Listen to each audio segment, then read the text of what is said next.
செய்தி. வணக்கம். விவி செய்திகளுக்காக ஊர் செய்திகள் வாசிப்பது ஸ்பர்ணா. ராணிப்பேட்டை மாவட்டம் ஷோலிங்கர் ஒன்றியம் வெங்கப்பட்டு கிராமத்தில் நந்தியாற்று கால்வாய் உள்ளது.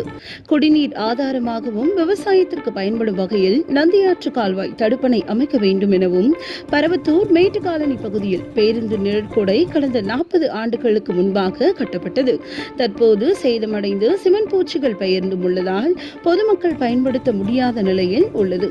எனவே பொதுமக்கள் பயன்படும் வகையில் புதியதாக நிழற்குடை அமைக்க வேண்டும் என வெங்கப்பட்டு திமுக கிளை செயலாளர் குமார் தலைமையில் அப்பகுதி மக்கள் ஷோலிங்கர் சட்டமன்ற உறுப்பினர் AM முனிரத்தினம் அவர்களை நேரில் சந்தித்து மனு அளித்தனர். மனுவை பெற்றுக்கொண்ட MLA மனு மீதான உரிய நடவடிக்கை எடுக்கவும், இது பற்றி சம்பந்தப்பட்ட துறை அதிகாரிகளுக்கு தெரிவிப்பதாகவும் தெரிவித்தார். அப்பொழுது காங்கிரஸ் மாவட்ட தலைவர் பஞ்சாசாரம், மாவட்ட விவசாய அணி ரவிச்சந்திரன், ஒன்றிய SC/ST பிரிவு வெங்கடேசன் மற்றும் கோபால் உடனிருந்தனர்.